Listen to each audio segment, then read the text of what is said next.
بسم اللہ الرحمن الرحیم۔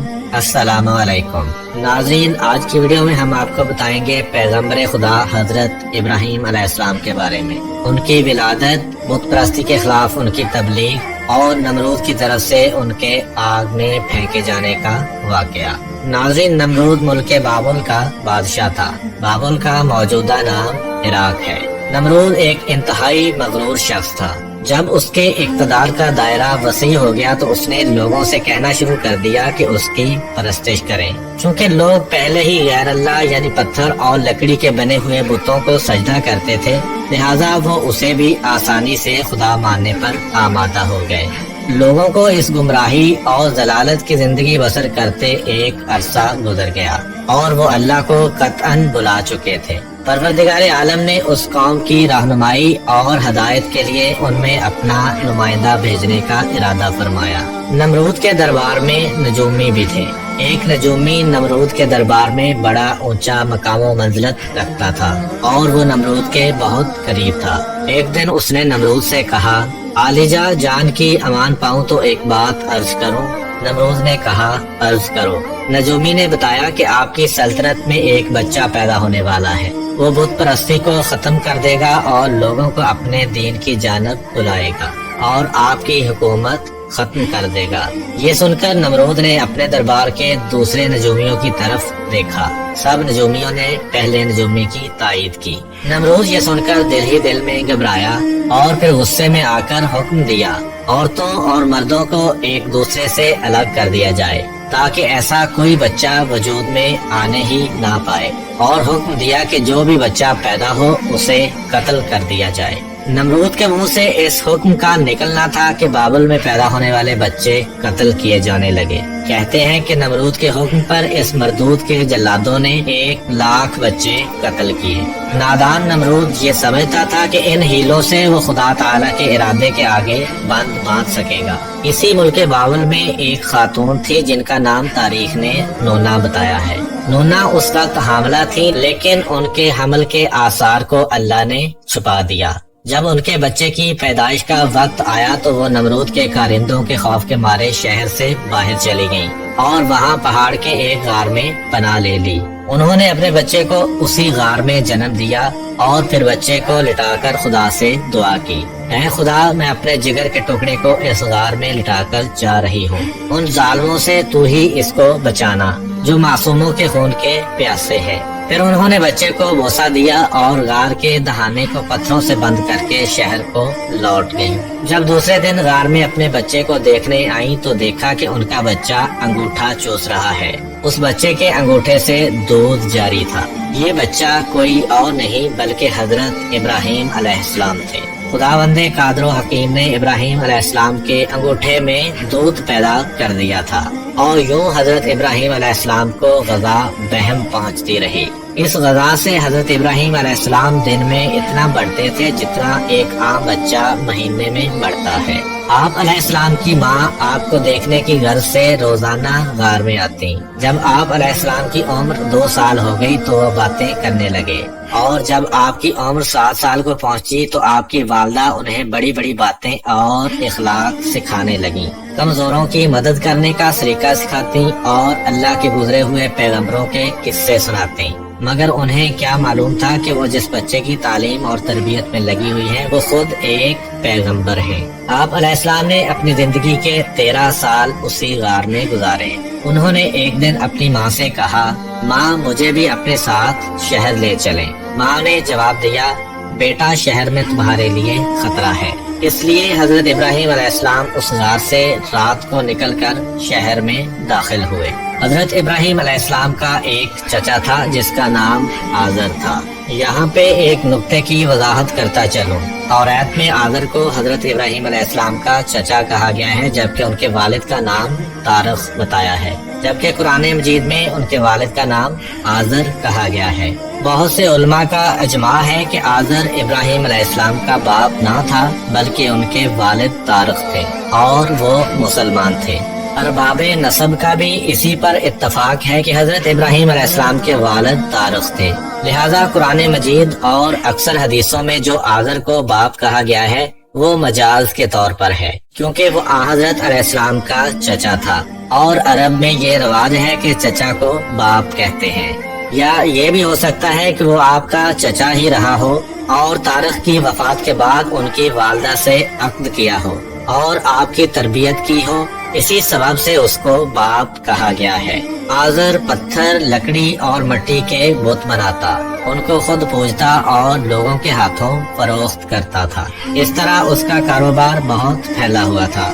आज़र के बेटे भी बुत फरोशी किया करते थे। जब हजरत इब्राहिम अलैहिस्सलाम गार से निकलकर शहर में गए और अपने चचा आज़र के पास पहुँचे तो आज़र ने हजरत इब्राहिम अलैहिस्सलाम को भी अपने बेटों के साथ बुत बेचने के लिए बेच दिया। हजरत इब्राहिम अलैहिस्सलाम ने बुतों के गले में रस्सी बांधी और उन्हें जमीन पर घसीटते हुए ले गए, जिससे वो मिट्टी, कीचड़ और कूड़े करकट से आलूदा हो गए। फिर आवाज लगाई, ऐ लोगों, आओ और मुझसे वो बुत खरीदो जो बेजान है, अक्लो होश से आरी है और कोई नफा या नुकसान नहीं पहुंचा सकते। बुतों के साथ हजरत इब्राहिम अलैहिस्सलाम का ये सलूक बुत परस्तों की नजर में बेहद तौहीन आमेज था। फिर नौबत यहाँ तक आ पहुंची कि आज़र ने हजरत इब्राहिम अलैहिस्सलाम को इस बारे में नसीहत की। एक दिन हजरत इब्राहिम अलैहिस्सलाम ने अपने चचा से पूछा, चचा जान, आप लकड़ी, पत्थर और मिट्टी के बुत बनाते हैं जो ना बोल सकते हैं, ना सुन सकते हैं, ना आपको कोई नफा दे सकते हैं और ना नुकसान पहुंचा सकते हैं। आज़र ने चौंक कर पूछा, क्या तुम हमारे खुदाओं के मुखालिफ हो? देखो, आइंदा इस तरह की बात जुबान पर ना लाना, वरना तुम्हें सजा होगी। इसके बाद हजरत इब्राहिम अलैहिस्सलाम लोगों से मुखातिब हुए और कहा, परस्तिश और सजदे के लायक ना नमरूद है और ना ये बुत है। लायके इबादत सिर्फ अल्लाह ताला की जात है जिसने सारी दुनिया को पैदा किया और वही इसका मालिक है। हजरत इब्राहिम अलैहिस्सलाम का नाम और उनका पैगाम बड़ी तेजी से फैलने लगा। लोग उनकी बात गौर से सुनने लगे। जब उनकी शोहरत नमरूद तक पहुंची तो उसने अपने दरबार के लोगों से पूछा, ये कौन नौजवान है जिसने एक हंगामा खड़ा कर दिया है? दरबारी बोले, उसका नाम इब्राहिम है जो आज़र के घर में जवान हुआ है। नमरूद ने हुक्म दिया कि उसे फौरन मेरे सामने पेश किया जाए। नमरूद के भेजे हुए लोग हजरत इब्राहिम अलैहिस्सलाम के पास आए और उन्होंने नमरूद का पैगाम उन्हें पहुंचाया। हजरत इब्राहिम अलैहिस्सलाम नमरूद के पास पहुंचे। नमरूद ने पूछा, नौजवान, तुम जिस खुदा की बात करते हो वो कौन है? हजरत इब्राहिम अलैहिस्सलाम ने जवाब दिया, मेरा खुदा वो है जो लोगों को जिंदगी और मौत देने की कुदरत रखता है। नमरूद ने कहा, ये तो मैं भी कर सकता हूँ। और उसने एक ऐसे मुजरम को आजाद कर दिया जिसे मौत की सजा का हुक्म सुनाया जा चुका था और एक ऐसे आदमी को फांसी दे दी जिसका कोई जुर्म नहीं था। फिर कहने लगा, अब बोलो, मेरे खुदा होने में तुम्हें क्या शक है? मैं भी तो जिसको चाहूँ जिंदगी बख्श दूं और जिसको चाहूँ मौत दे दूं। हजरत इब्राहिम अलैहिस्सलाम ने फरमाया, अगर तू सच्चा है तो जिसको कत्ल किया है उसको जिंदा करके दिखा। फिर फरमाया, मेरा खुदा सूरज को मशरक से निकालता है और मगरब में गुरूब करता है, तू उसे मगरब से निकाल कर दिखा। नमरूद से इस सवाल का कोई जवाब ना बन पड़ा और वो शर्मिंदा हो गया। उस वक्त हजरत इब्राहिम अलैहिस्सलाम की वालदा ने नमरूद से कहा, बादशाह सलामत, मुझे इजाजत दें कि मैं इब्राहिम अलैहिस्सलाम को अपने साथ ले जाऊं, क्योंकि ये अभी नासमझ है। आज़र बोला, बादशाह सलामत, आप इब्राहिम अलैहिस्सलाम को घर जाने की इजाजत दे दें, मैं इसे आपकी और बुतों की तौहीन से बाज रखने की जमानत देता हूँ। नमरूद ने कहा, मैं तुम्हारी खातर इब्राहिम अलैहिस्सलाम को माफ करता हूँ, लेकिन अगर उसने आइंदा कोई हंगामा खड़ा किया तो मैं इसे जिंदा जला दूंगा। हजरत इब्राहिम अलैहिस्सलाम इस वाक़े के बाद भी अपने मिशन से बाज ना आए और उन्होंने एक दिन आज़र से कहा, चचा जान, ये बुत क्या हैं जिनको आप खुद बनाते हैं, खुद पूजते हैं और खुद ही उनको खुदा मानते हैं?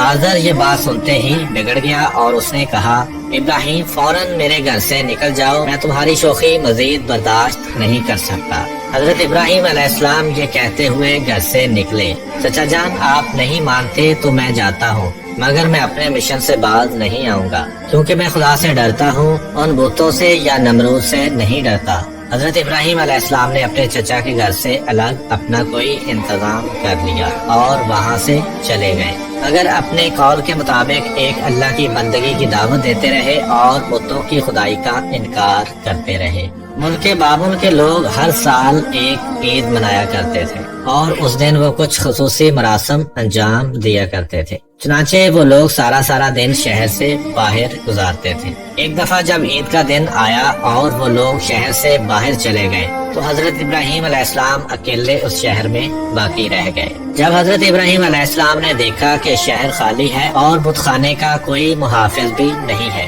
حضرت ابراہیم علیہ السلام نے ایک کلہاڑا لیا اور بت خانے میں جا پہنچے۔ اس عالی شان بت خانے کو دیکھنے لگے جس کو بڑی نفاست سے سجایا گیا تھا۔ اس میں مختلف بتوں کو ان کے رتبے کے مطابق ترتیب دیا گیا تھا۔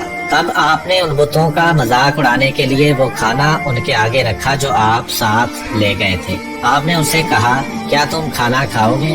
جب بتوں کی طرف سے کوئی جواب نہ ملا تو از راہ تمسخر کہا، تم بولتے کیوں نہیں؟ لیکن اب بھی کوئی جواب نہ ملا۔ اس پر حضرت ابراہیم علیہ السلام نے کلہاڑا اٹھایا اور ایک کنارے سے بتوں کو توڑنا شروع کیا۔ سارے بت چکنا چور کر دیے۔ آخر میں سب سے بڑے بت کے کندھے پر کلہاڑا رکھ دیا اور بت خانے سے نکل گئے۔ جب شہر کے لوگ واپس لوٹے تو اپنے بت خانے میں گئے۔ وہاں جو ان کے بتوں کا حشر تھا دیکھ کر بہت حیران اور غصہ ہوئے۔ لوگ سوچ میں مبتلا تھے کہ یہ سب کچھ کس نے کیا ہوگا۔ سب لوگوں کی زبان پر ایک ہی سوال تھا، کس نے ہمارے خداؤں کے ساتھ یہ سلوک کیا ہے؟ بعض لوگوں نے کہا کہ ہم نے ایک نوجوان کو ان بتوں کی برائی بیان کرتے سنا ہے کہ جس کا نام ابراہیم ہے۔ وہ بتوں کی عبادت کو بے عقلی کا کام سمجھتا ہے اور اس نے ہمیں لعنت ملامت بھی کی تھی، اس لیے ممکن ہے کہ یہ کام اسی نے کیا ہو۔ اس طرح حضرت ابراہیم علیہ السلام پر شک ظاہر کرنے کے بعد ان پر ایک مقدمہ چلایا گیا۔ انہوں نے حضرت ابراہیم علیہ السلام سے پوچھا، کیا ہمارے خداؤں کے ساتھ یہ سلوک تم نے کیا ہے؟ حضرت ابراہیم علیہ السلام نے بڑے اطمینان سے جواب دیا، یہ بات اس بڑے بت سے پوچھیے جس کے کندھے پر کلہاڑا ہے۔ اس شخص نے کہا، وہ تو بول نہیں سکتا۔ حضرت ابراہیم علیہ السلام نے جواب دیا، جی ہاں، بولنا تو دور کی بات ہے، اگر اس کی ناک پر کوئی مکھی بھی بیٹھ جائے تو یہ اسے بھی اڑا نہیں سکتا۔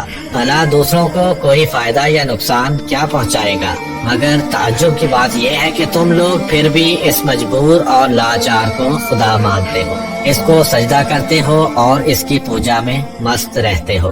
بس نہیں کرتے تو اس خدا کی عبادت جس نے ساری کائنات کو پیدا کیا اور جو ہر چیز پر قدرت رکھتا ہے۔ لوگوں نے حضرت ابراہیم علیہ السلام کی باتیں بڑے غور سے سنی۔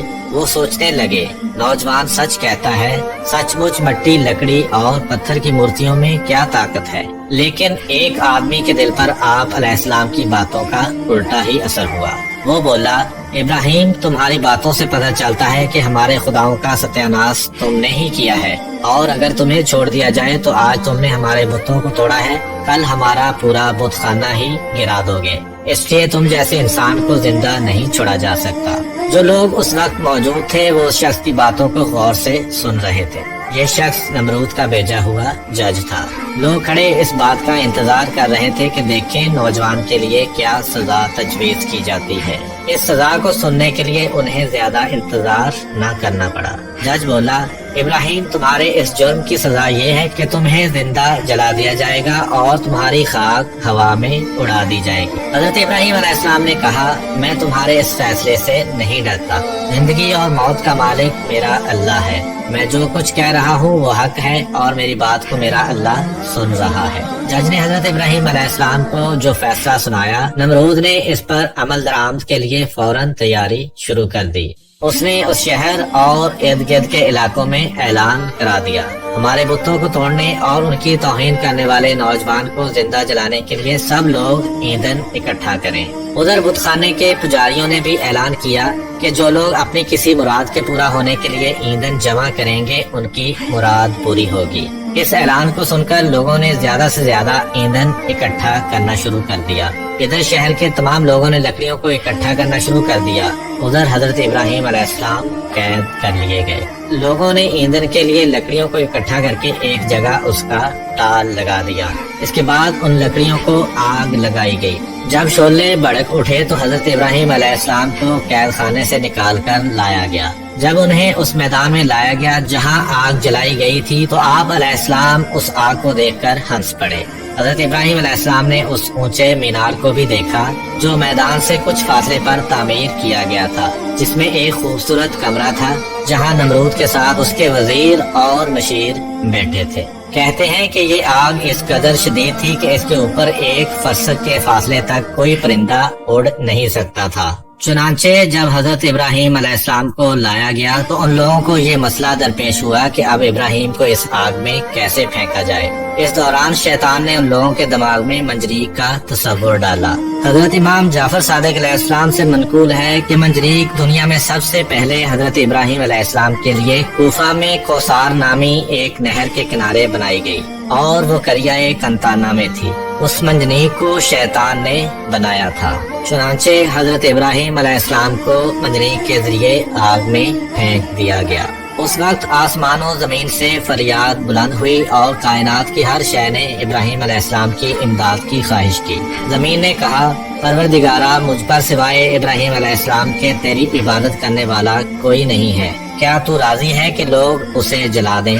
फरिश्तों ने कहा, तेरे खलील इब्राहिम अलैहिस्सलाम को लोग जलाते हैं। हक़ ताला ने फरमाया, अगर मुझसे वो मदद तलब करेगा तो यकीनन कबूल करूँगा। जिब्रील अलैहिस्सलाम ने कहा, खुदा बंदा, तेरे खलील इब्राहिम अलैहिस्सलाम के सिवा जमीन पर तेरी इबादत करने वाला कोई नहीं है।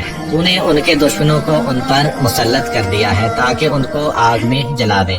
हक़ ताला ने फरमाया कि खामोश हो जा, ऐसी बात तेरे जैसा बंदा कह सकता है जो डरता है कि कोई अमर उसके कब्ज़ा इख्तियार से बाहर हो जाएगा। वो मेरा बंदा है, जिस वक्त चाहूँगा उसको बचा लूँगा। अगर वो मुझसे दुआ करेगा तो मैं कबूल करूँगा। फिर इब्राहिम अलैहिस्सलाम ने अपने परवरदिगार से दुआ की, या अल्लाहो या वाहिदो या अहदो या मन लम यलिद वलम यूलद वलम यकुल्लहु कुफुवन अहद नज्जनी मिनन नारे बिरहमतिका। उस वक्त जिब्राईल अलैहिस्सलाम ने हजरत इब्राहिम अलैहिस्सलाम से हवा में मुलाकात की जबकि वो मंजरीक से जुदा हो चुके थे और पूछा कि ए इब्राहिम अलैहिस्सलाम, कोई हाजत मुझसे है? आपने फरमाया, तुमसे कोई हाजत नहीं है, लेकिन आलमों के परवरदिगार से मेरी हाजत जरूर है। उस वक्त जिब्रील अलैहिस्सलाम ने उनको एक अंगूठी दी जिस पर नक्श था, ला इलाहा इल्लल्लाह मुहम्मदुर रसूलुल्लाह अंजाअतु ज़ाहरी इलल्लाह व असनदतु अमरी व फवज़तु अमरी इलल्लाह। फिर खुदा ने आँख को वही की, कूनी बर्दन यानी सर्द हो जा। इसके साथ ही आग सर्द हो गई और वहाँ जिब्रील अलैहिस्सलाम आए और आपके साथ बैठकर गुफ्तगू में मशगूल हुए। उनके चारों तरफ गुलो लाला पैदा हो गए। कहते हैं कि जब आग जल रही थी तो छिपकली आग को फूंकती थी और मेंढक उस पर पानी लाकर डालता था ताकि उसको बुझा दे। और जब खुदा ने आग पर वही की कि सर्द हो जा तो 3 रोज तक दुनिया की तमाम आग में गर्मी बाकी ना रही थी। और यूं अल्लाह ताला ने अपने पैगंबर हजरत इब्राहिम अलैहिस्सलाम को इतनी बड़ी आग से महफूज रखा। ये सारा मामला देखने के बाद नमरूद हजरत इब्राहिम अलैहिस्सलाम के पास पहुंचा और बोला, नौजवान, हमें ताज्जुब है कि तुम्हारा हुक्म आग पे चलता है। हजरत इब्राहिम अलैहिस्सलाम ने जवाब दिया कि ये तमाम मेरे खुदा की कुदरत है। नमरूद हजरत इब्राहिम अलैहिस्सलाम की अजमत को तो आंखों से देख चुका था, मगर वो आपकी बातों को तस्लीम करने के लिए फिर भी तैयार ना हुआ। नमरूद को लगा कि कहीं लोग हजरत इब्राहिम अलैहिस्सलाम पर ईमान न ले आए। उसने फौरन लोगों को लालच देकर और कुछ को डरा धमकाकर बहकाया। इस वाक़े के बाद उसने हुक्म दिया कि उन्हें शहर बदर कर दिया जाए ताकि कोई शख्स उनका पैरो ना बने और उनका दीन इख्तियार ना कर सके। हजरत इब्राहिम अलैहिस्सलाम खुद भी नमरूदियों के साथ उनके शहर में रहने पर खुश ना थे, इसलिए वो शहर छोड़ने पर आमादा हो गए। चुनांचे उन्होंने अपनी बकरियां इकट्ठा की और उन्हें अपने साथ लेकर रवाना हो गए। क्योंकि आपके साथ बहुत सी भेड़ बकरियां और दूसरा सामान भी था, इसलिए नमरूद ने हुक्म दिया कि ये सारा माल बेहद के सरकार जब्त कर लिया जाए। हजरत इब्राहिम अलैहिस्सलाम ने कहा, अगर तुम मेरी भेड़ बकरियां और मालो मता लेना चाहते हो तो मैंने इस सरजमीन में अपनी जितनी उम्र सर्फ करके ये भेड़ बकरियां जमा की हैं, तुम मेरी वो उम्र मुझे लौटा दो और फिर मेरा माल जब्त कर लो। जब बात बढ़ गई तो ये मुकदमा नमरूद के एक मुंसिफ के पास पहुंचा। उसने फरीकैन के बयानात सुनने के बाद फैसला हजरत इब्राहिम अलैहिस्सलाम के हक में दे दिया। तब आप अपनी भेड़ बकरियां और दूसरा सामान लेकर अपनी बीवी सारा और अपने भतीजे हजरत लूत अलैहिस्सलाम के हमरा बाबल छोड़कर चल दिए। अक्सर मौर्रखों और बाज़ मुफस्सिरों ने जिक्र किया है कि आग से निजात के बाद हजरत इब्राहीम अलैहिस्सलाम ने नमरूद को दीन हक की दावत दी। उस शकी ने कहा कि मैं तुम्हारे खुदा से जंग करूंगा और एक दिन मुकर्रर किया। उस रोज नमरूद बेशुमार लश्कर लेकर मैदान में आया। इब्राहीम अलैहिस्सलाम तन्हा उसके मुकाबला में खड़े हुए, यहाँ तक कि हक़ ताला ने इतने मच्छरों को भेजा जिनसे फिजा तारीक हो गई और वो लश्कर वालों पर हमला आवर हुए और उनके सर और नाक में लिपट गए, यहाँ तक कि सब के सब भाग खड़े हुए। नमरूद भी जलील और रुसवा होकर वापस आया, लेकिन फिर भी ईमान ना लाया। तो खुदा ने एक कमजोर मच्छर को हुक्म दिया कि उसके दिमाग में घुस जाए। वो उसके दिमाग में जाकर उसका मग़ज़ खाने लगा। वो इस कदर बेचैन हुआ कि चंद आदमियों को मुकर्रर किया कि भारी गुर्ज लेकर उसके सर पर मारें कि शायद इससे उसके इज़्तिराब में तस्कीन आए। इसी हालत में 40 साल गुजरे और वो ईमान ना लाया। बिल आखिर इसी हालत में जहन्नम वासिल हो गया। उम्मीद करता हूँ कि आपको आज की वीडियो पसंद आई होगी। अगर आपको हमारी वीडियो पसंद आई है तो वीडियो को लाइक करें और अपने दोस्तों के साथ शेयर भी करें।